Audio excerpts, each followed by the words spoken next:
Chapter 11. Holding Grandpa's rifle in his trembling hands, the boy crept up the stairs, down the hall, and into Mom's bedroom.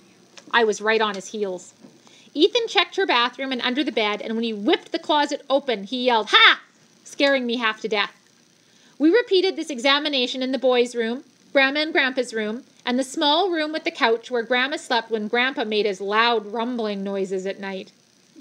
Before leaving on the car ride, Grandma had been in this room doing more work on the flip, trying to fix it at Ethan's direction, and it was called the sewing room.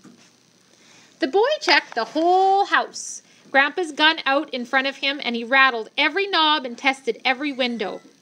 Passing through the living room, I walked hopefully over to Grandpa's chair, but the boy still wanted to explore the house, so with a weary sigh, I accompanied him on a check of the shower curtains. Finally, he returned to Mom's room. He worked the doorknob, and then he dragged her dresser over in front of the door. He set the rifle down next to the bed and called me up to lie with him. When he clung to me, I was reminded of how he sometimes came out to the doghouse in the garage when Mom and Dad were shouting. He felt full of the same lonely terror. I licked him as comfortingly as I knew how. We were together. How could anything be wrong? The next morning we slept in and then had a fabulous breakfast. I ate toast crusts and licked scrambled eggs and finished his milk for him. What a great day! Ethan put more food in a bag along with a bottle that he filled with water and slid the whole thing in his backpack. Were we going for a walk? Sometimes Ethan and I would go for a walk and he'd take sandwiches for us to share.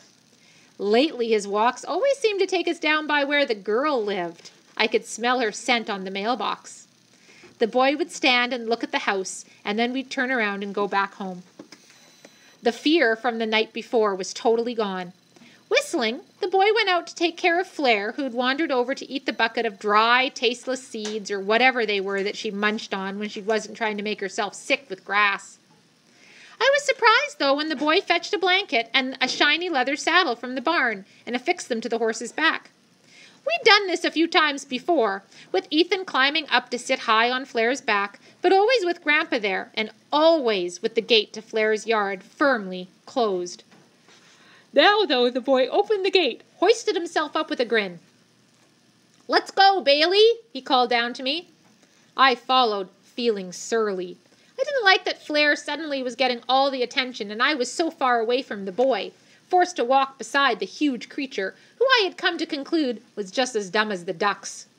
I especially didn't appreciate it when, with a flick of her tail, Flare dropped a smelly pile of poo on the road, narrowly missing me. I lifted my leg on it because now, after all, it belonged to me, and I felt certain the horse had meant the thing as an insult. Soon we were off-road in the woods, walking along a trail. I chased down a rabbit and would have caught it if it hadn't cheated by suddenly changing direction.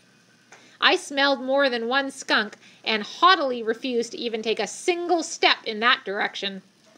We stopped at a small pool, and Flare and I drank, and later the boy ate his sandwich, tossing me the crusts. "Isn't this great, Bailey? Are you having a good time?" I watched his hands, wondering if his questioning tone indicated he was going to feed me some more sandwich. Aside from the fact that we had Flare with us, I was really enjoying myself. Of course, just getting away from the stupid flip was reason in and of itself to celebrate, but after several hours we were so far from home I could no longer smell any sign of it. I could tell that Flare was getting weary, but from the boy's attitude I concluded that we still had a way to go to reach our destination. At one point, Ethan said, "Do we go this way or that way? Do you remember, Bailey? Do you know where we are?" I looked up at him expectantly, and, after a moment, we continued on, picking up a trail that had many, many animal scents on it. I'd marked so much territory my leg was sore from being lifted into the air. Flare stopped and let loose with a huge gush of urine, which I thought was entirely inappropriate behavior, since her scent would obliterate mine, and I was the dog. I wandered up ahead to clear the smell from my nose. I topped a small rise, and that's when I saw the snake. It was coiled in a patch of sun, sticking its tongue out rhythmically, and I stopped dead, fascinated. I'd never seen one before. I barked, which caused no reaction whatsoever. I trotted back to the boy, who had Flare underway again. What is it, Bailey? What do you see? I decided that whatever the boy was saying, it wasn't, go bite that snake. I slid in next to Flare, who was plodding along expressionlessly, and wondered how she would react when she saw the snake curled up in front of her. At first, she didn't see it, and then as she approached, the snake suddenly pulled back, lifting its head, and that's when Flare screamed. Her front legs came flying off the ground, and she spun, kicking, and the boy went flying off her back. I ran to him at once, of course, but he was okay. He jumped to his feet. "Flare!" he shouted. I watched sourly as the horse retreated at full gallop, her hooves pounding the dirt. When the boy took off running, I understood what was needed and ran ahead in hot pursuit. But the horse kept going, and soon the gap between me and my boy was too great, and I turned back to be with him. "Oh, no," the boy was saying. But the no wasn't for me. "Oh, what are we going to do, Bailey?" To my utter dismay, the boy started crying. He did this less and less as he had gotten older, which made it all the more upsetting now. I could feel his utter despair, and I shoved my face into his hands, trying to comfort him. The best thing, I decided, would be for us to go home and eat more chicken. The boy eventually stopped crying, looking blankly around the woods. "We're lost, Bailey." He took a drink of water. "Well, all right, come on." Apparently the walk wasn't over, because we set out in an entirely new direction, not at all the way from which we'd come. We went a long way into the woods, at one point crossing our own scent, and still the boy plodded on. I grew so weary that even when a squirrel darted out right in front of me, I didn't bother to chase it.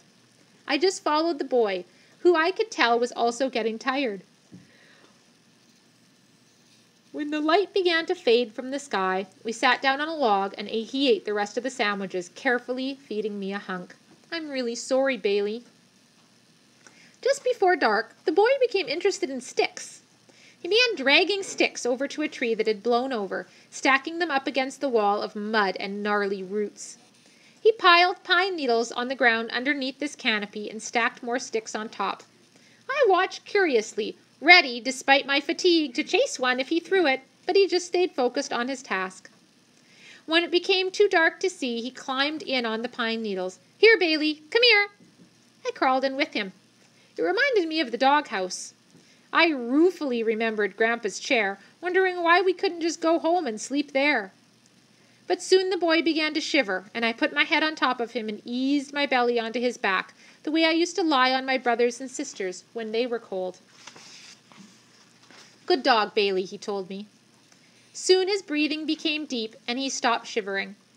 Though I wasn't exactly perfectly comfortable, I carefully lay in a position to keep him as warm as possible through the night. We were up when the birds started to call, and before it was even fully light, we were out already walking again. I sniffed hopefully at the sack, fooled by the smells, but when the boy let me put my head inside, I found nothing to eat. "We'll save it in case we need to make a fire," he told me. I translated this to mean, "We need more sandwiches," and I thumped my tail in agreement. The nature of our adventure changed that day. The hunger in my belly grew to a sharp pain, and the boy cried again, sniffling for about an hour. I could feel anxiety wafting through him, followed by a sudden lethargic apathy that I found just as alarming. When he sat down and stared at me with glassy eyes, I licked him full in the face. I was worried about my boy. We needed to go home. Now. We came to a small stream, and the boy flopped down on his stomach, and we drank thirstily. The water gave the boy both energy and purpose. When we set off again, we were following the stream, which twisted and turned through the trees, and at one point through a meadow of singing bugs. The boy turned his face to the sun and increased his pace, hope surging through him, but his shoulders slumped when after an hour or so the stream re-entered the dark woods. We spent that night clinging to each other as before. I smelled a carcass nearby, something old but probably edible, but I didn't leave the boy. He needed my warmth more than ever. His strength was leaving him. I could feel it ebbing away. I had never been so afraid. The next day the boy stumbled a few times when he walked.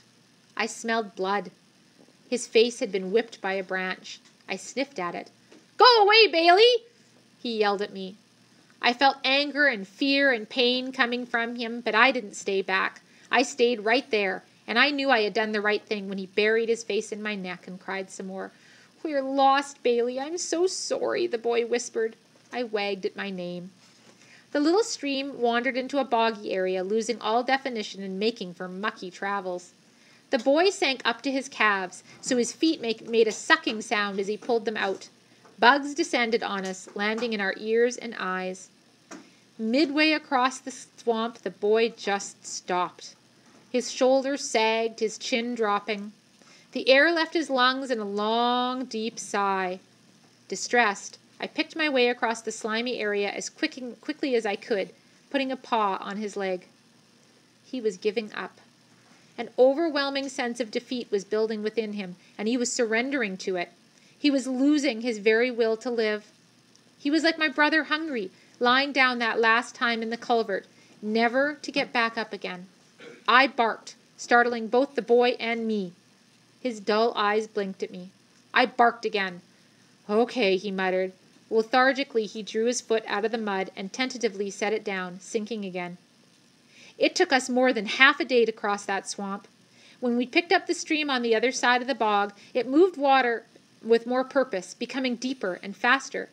Soon another trickle joined it, and then another, so when the boy had to make a running start to leap across it when a downed tree blocked his path on one side or another. Each leap seemed to make him tired, and we wound up taking a nap for a few hours. I lay with him, terrified the boy wouldn't wake up. But he did, rousing himself slowly. "You're a good dog, Bailey," he told me, his voice hoarse. It was late in the afternoon when the stream joined a river.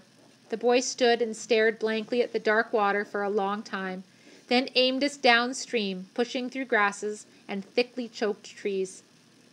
Night was starting to fall when I picked up the scent of men. At this point, Ethan seemed to be walking without purpose, his feet scruffling numbly in the dirt. Each time he fell, he took longer and longer to get back up, and he registered nothing when I darted ahead, my nose to the ground. "Come on, Bailey," he mumbled. "Where are you going?" I didn't think he even noticed when he crossed the footpath. He was squinting in the fading light, trying to keep from tripping, and I sensed nothing from him for several seconds when the grasses underfoot became a well-trod trail of dirt. I could smell several different men, all of them old scents, but as clear to me as the track of children up and down the streets back home. Then, suddenly, the boy straightened, taking in a breath. "Hey," he said softly, his gaze sharpening on the path. Now that I had a firm sense of where we were going, I trotted on ahead a few yards, my fatigue lifting with the boy's rising excitement. Both the trail and the river were bending in parallel to the right, and I kept my nose down, noticing how the man smell was becoming more strong and more recent. Someone had been here not long ago. Ethan stopped, so I went back to him. He was standing, staring, his mouth wide open. I realized there was a bridge across the river, and, as I watched, a figure broke out of the gloom and walked up along the railing, peering at the water. Ethan's heart rate picked up. I could hear it. His excitement, though, faded into a fear, and he shrank back, reminding me of my mother's first reaction when we would come across men when we were hunting. "Bailey, be quiet," he whispered. I didn't know what was going on, but I sensed his mood. It was the same thing that had happened at home, the night he got the gun out and poked it into all the closets. I looked at him, alertly. "Hey!" the man on the bridge called. I felt the boy stiffen, ready to run away. "Hey!" the man shouted again. "Are you Ethan?" So how many days was he in the woods there for, lost? 3. 2 nights, 3 days. That's a long time. With no food. Well, I had food For the first day. But still, 2 days walking around? The man on the bridge gave us a car ride. "We've been searching the whole state of Michigan for you, son," he said. Ethan looked down, and from him I sensed sadness and shame and a little fear. We drove to a big building, and as soon as we stopped, Dad opened the car door. And he and Mom hugged. Ethan and Grandma and Grandpa were there, and everyone was happy, though there were no dog treats of any kind. The boy sat in a chair with wheels, and a man pushed him into a building. And just before he went inside, the boy turned and waved at me. and I thought he would probably be okay, although I felt pretty anxious to be separated from him. Grandpa held tight to my collar, so I didn't have any choice in the matter. Grandpa took me for a car ride, and I was a front seat dog. We went to a place where they handed Grandpa a delicious-smelling sack through his window, and he fed me dinner right there in the car, unwrapping hot sandwiches and handing them to me one at a time. He ate one too. Yeah, probably McDonald's. "Don't tell Grandma about this," he said. When we got home, I was startled to see Flair standing in her usual place in the yard, regarding me with a slack expression. I barked at her through the car window until Grandpa told me to stop barking. The boy was only gone one night, but it was the first time since we'd been together that I had slept without him, and I paced the hallway until Dad shouted, "Lie down, Bailey!" I curled up in Ethan's bed and fell asleep with my head on the pillow, where his scent was the strongest. When Mom brought Ethan home the next day, I was overjoyed, but the boy's mood was somber. Dad told him he was a bad boy. Grandpa talked to him in front of the gun cabinet. Everyone was tense, and yet no one so much as mentioned the name Flair, and it was Flair who was the cause of the whole thing. I realized that because no one else had been there and didn't know what would really happen, and they were mad at the boy instead of the horse. I was angry enough to want to go outside and bite that horse, but I didn't, of course, because it was huge. The girl came over to see the boy, and the two of them sat on the porch and didn't talk much, just sort of mumbled and looked away from each other. "Were you scared?" the girl asked. "No," the boy said. "I would have been scared." "Well, I wasn't." "Did you get cold at night?" she pressed. "Yeah, pretty much." "Oh, yeah." I alertly followed this exchange, sifting carefully for words such as Bailey, car ride, and treats. Hearing none of them, I put my head down and sighed. The girl reached down and petted me, so I rolled on my back for a tummy rub. I decided I liked the girl and wished she visited more often and brought more of those biscuits and gave me some. Then, before I was ready, Mom packed and we took the big long car ride that meant school was coming. When we pulled in the driveway at home, several of the children came running over, and Marshmallow and I got reacquainted on the lawn, slipping right into our ongoing wrestling match. There were other dogs in the neighborhood, but I liked Marshmallow the best, probably because I saw her nearly every day when the boy went to stay with Chelsea's mother after school. Often I would head out through the open gate on an adventure. Marshmallow would be out too, and would accompany me while I explored the issue of other people's trash cans. So I was alarmed to hear Chelsea leaning out of her mother's car one day, calling, "Marshmallow! Marshy! Here, Marshmallow!" Chelsea came over to talk to Ethan, and before long, all the kids in the neighborhood were calling Marshmallow's name. It was clear to me that Marshmallow had been a bad dog and had gone off somewhere on her own adventure. Her scent was most recent in the area of the creek, but there were so many children and dogs, I didn't have a good sense of which direction she'd taken. Chelsea was sad and cried, and I felt bad for her and put my head in her lap, and she hugged me. Todd was one of the children who were helping to look for Marshmallow, and curiously, her scent was on his pants. I sniffed him carefully, and he frowned and pushed my head away. His shoes were muddy, and Marshmallow's scent was strong there too, plus other things I couldn't identify. "Come on, Bailey," Ethan said when he saw Todd's reaction to my examination. Marshmallow never did come home. I remembered my first mother running out the gate and into the world without a look back. Some dogs just want to be free to wander because they don't have a boy who loves them. Eventually, Marshmallow's scent fainted from the wind, but I never seemed to stop sniffing for her. When I remembered playing with Marshmallow, I found myself thinking of Coco back in the yard. I would have loved to have seen Coco again, and Marshmallow, but I was beginning to understand that life was far more complicated than it appeared to be in the yard, and that it was people who were in charge of it, not dogs. What mattered was not what I wanted. What mattered was that I was there in the woods when Ethan was cold and hungry, keeping him warm at nights, being his companion. That winter, around the time when Dad put a tree in the living room for Merry Christmas, Chelsea got a new puppy. They named her Duchess. She was relentlessly playful, to the point where I'd get annoyed at her sharp teeth digging into my ears and would give her a quick growl just to make her stop. She'd blink at me innocently and back off for just a few seconds before deciding I couldn't have meant it, and then she'd come right back at me. It was very irritating. In the spring, the word go-kart swept through the neighborhood, And all up and down the street, the children were sawing and hammering on wood, totally ignoring their dogs.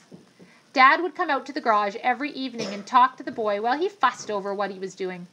I even went so far into the boy's closet to bring out that loathsome flip, thinking I could tantalize him with that. But he remained totally focused on playing with pieces of wood that he never once threw for me to chase and bring back. "See my go-kart, Bailey? It's going to go fast." Finally, the boy opened the garage door, sat on the go-kart, and rode it like a sled down the short driveway. I trotted beside him, thinking we'd both been through a lot of bother for such a pointless ending. When the go-kart reached the bottom of the driveway, he picked it up and carried it back into the garage to play with it some more. At least with the flip, you'd have something to chew on. On a sunny day when there was no school, all of the kids in the neighborhood took their go-karts to a long, steep street several blocks away. Duchess was too young to accompany the procession, but I went along with my boy, though I had no enthusiasm for his initial idea that he would go sit in the go-kart and I should pull him down the street with a leash. Todd and his older brother Drake were among the kids and laughed and said things about Chelsea's go-kart, and I could sense that her feelings were hurt. When they lined up the go-karts at the top of the hill, Todd's was next to Ethan's. I was not at all prepared for what happened next. Someone yelled, "Go!" And then the go-karts were off, rolling down the hill, gathering speed. Drake ran up behind Todd and gave his go-kart a big push, and it leapt ahead. "Cheating!" Chelsea yelled. Her go-kart was moving very slowly, but Ethan's was gaining speed, and soon I had to run to keep up. The other go-karts fell away, and after a little bit, it was just Ethan's go-kart steadily closing in on Todd's. I ran with abandonment and exuberant freedom, galloping down the hill after my boy. At the bottom, a boy named Billy stood with a flag on a stick, and I sensed that he was somehow part of what was happening. Ethan was hunched over, his head low, and it was all so much fun that I decided I wanted to be on the go-kart with him. I put it on an extra burst of speed and leaped through the air, landing on the back of his go-kart and nearly toppling off again. The force of my impact threw us forward so that we were now passing Todd. Billy waved his stick, and I could hear yelling and cheering behind us as the go-kart, now on the flat part of the road, rolled to a stop. "Good dog, Bailey," the boy told me, chuckling. All the other go-karts rolled up behind us, followed by the rest of the children who were yelling and laughing. Billy came over and held Ethan's hand up into the air, dropping his stick with the flag on it. I picked up the stick and pranced around with it, daring for someone to try and take it and have some real fun. "Not fair! Not fair!" Todd shouted. The crowd of children grew quiet. A hot fury poured off of Todd, who stood facing Ethan. "Your darn dog jumped on the cart. That's why you won. You're disqualified," Drake said, standing behind his brother. "Well, you pushed your brother," Chelsea said. "So?" "I would have caught you anyway," Ethan said. "Everyone who says Todd's right, say aye," Billy called. Todd and his brother shouted, "Aye." "Everyone who says Ethan won, say nay." "Nay!" all the other children shouted. I was so startled at this loud outburst that I dropped my stick. Todd took a step forward and hit Ethan, who ducked and tackled Todd. They both fell to the ground. "Fight!" Billy yelled. I started to surge forward to protect my boy, but Chelsea put a firm hand on my collar. "No, Bailey, stay." The boys rolled around, the two of them tied together in a tight knot of anger. I twisted around trying to slip my collar, but Chelsea held fast. Frustrated, I barked. Ethan was soon sitting on top of Todd. Both boys were panting. "You give?" Ethan demanded. Todd looked away, his eyes squeezed shut. Humiliation and hate wafted off of him in equal amounts. Finally, he nodded. The boys stood up warily, beating at the dirt on their pants. I felt the sudden rage from Drake at the exact moment he lunged forward, slamming Ethan with both hands. Ethan rocked back, but didn't fall. "Come on, Ethan! Come on!" Drake snarled. There was a long pause, while Ethan stood looking up at the older boy, and then Billy stepped forward. "No," Billy said. "No," Chelsea said. "No," some of the other children said. "No." Drake looked at us all for a minute, and then he spat on the ground and picked up the go-kart. Without a word, the two brothers walked away. "Well, we showed everyone today, didn't we, Bailey?" Ethan said to me. Everyone hauled their go-karts to the top of the hill and rolled them back down all day long. Ethan allowed Chelsea to ride on his go-kart since hers had lost a wheel, and she had me ride behind her every time. That night, Ethan was excited at dinner, talking rapidly to Mom and Dad, who smiled as they listened. It took the boy a long time to fall asleep, and after he did so, his restlessness made me slide off the bed and lie on the floor. This meant I wasn't really asleep when I heard a huge crash from downstairs. "What was that?" the boy asked, sitting bolt upright in bed. He jumped down onto the floor as the lights came on in the hallway. "Ethan, stay in your room," Dad told him. He was tense, angry, and afraid. "Bailey, come." I obediently eased down the stairs with Dad, who moved cautiously and turned on the lights in the living room. "Who's there?" he asked loudly. Wind blew the curtains on the front window, a window that was normally never opened. "Don't come down with bare feet," Dad shouted. "What is it?" "Somebody threw a rock through our window. Stay back, Bailey." I sensed Dad's concern and sniffed around the room at all the glass. On the floor was a rock, little shards of the window clinging to it, and when I put my nose to it, I instantly recognized the smell. Todd. You're a bad boy. Well, we finished early.